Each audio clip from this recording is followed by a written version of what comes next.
Well, I know we've talked about these rusty nails before, but we've never really got to witness any of the damage that happens to them. We leave these rusty nails in the foundation. You can see they patched up a little crack there.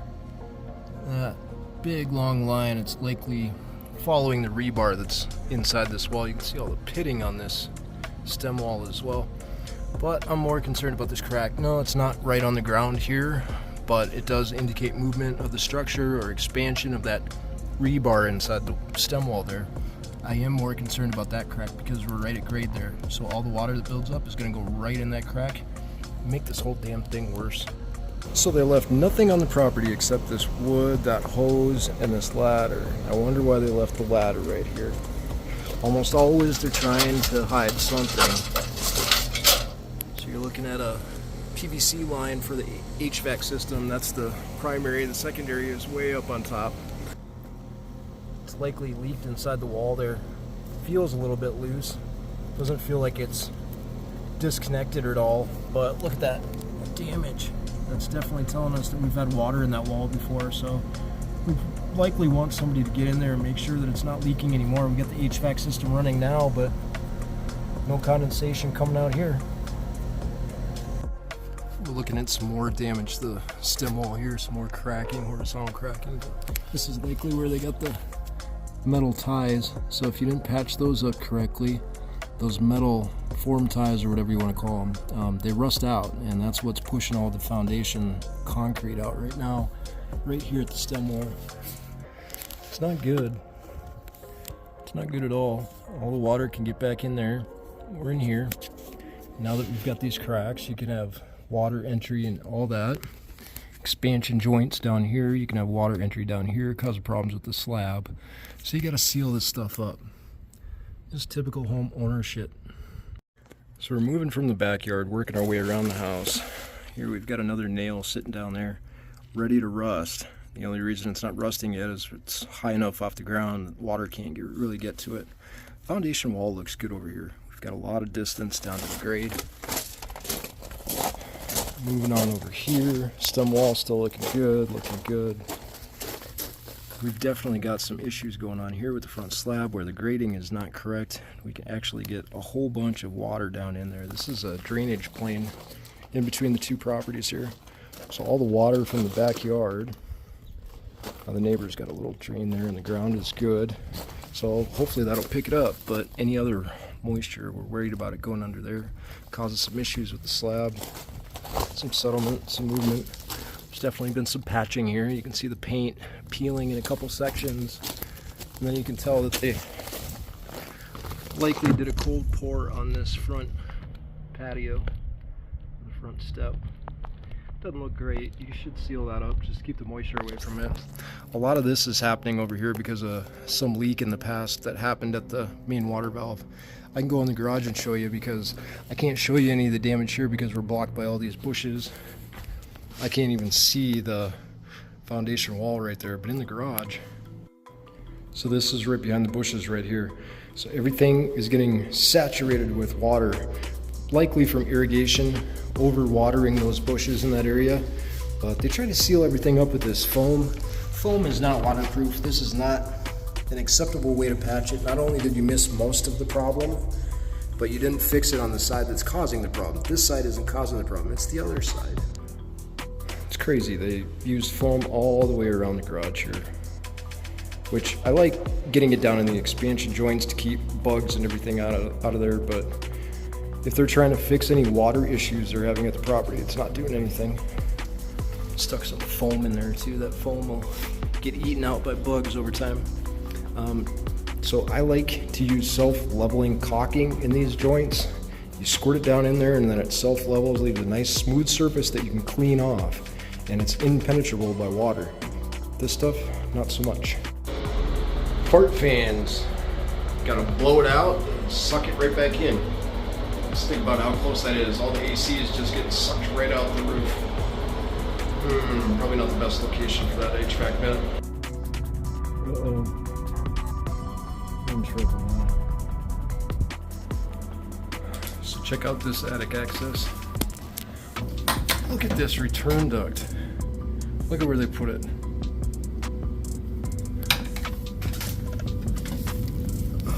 got distribution ducts off to the side.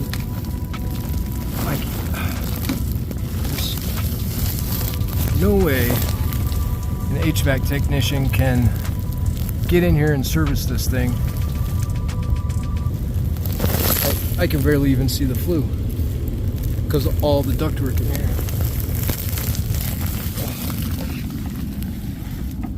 Maybe if you snuck around that little space, I don't know. How are you supposed to get over there? I'm at a loss. There's no way of getting over there.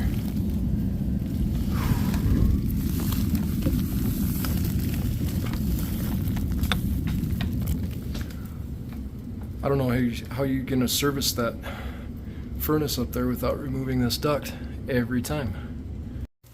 So let's give it a shot with the moisture meter here. Pretty high. Pretty high.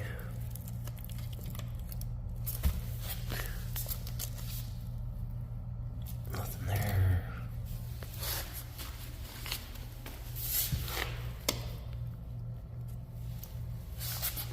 Mainly right there. That's your wet spot. So I didn't see anything traveling up the drywall, but there's definitely some moisture down there. Make sure we're set at the right one. We're set at masonry, so we are good. Let's see what it does on shallow depth.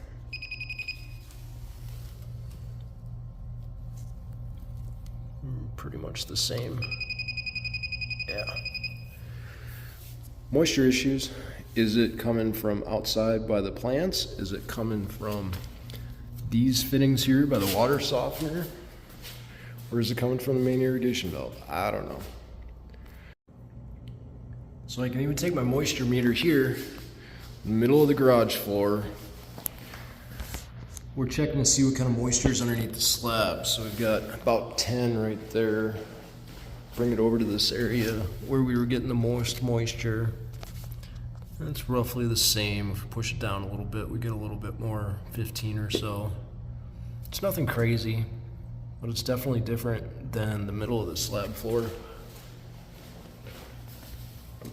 Anywhere in the middle of the slab floor has got a lot less moisture in it.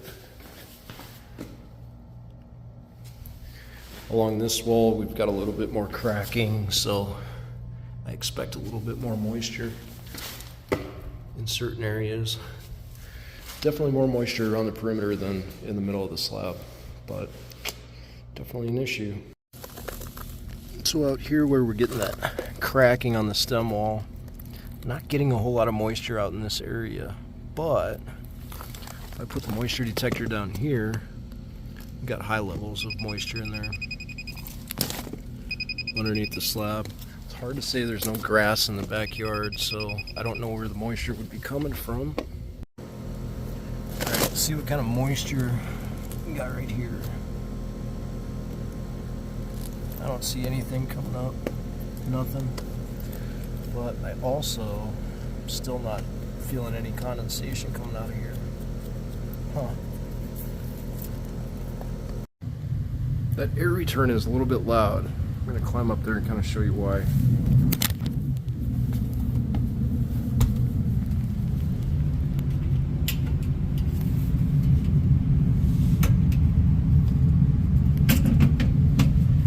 Alright, they got the right filter in here. It's the filter we want to see. We want to see that light duty one, the green one. Look how close we are to the air return here.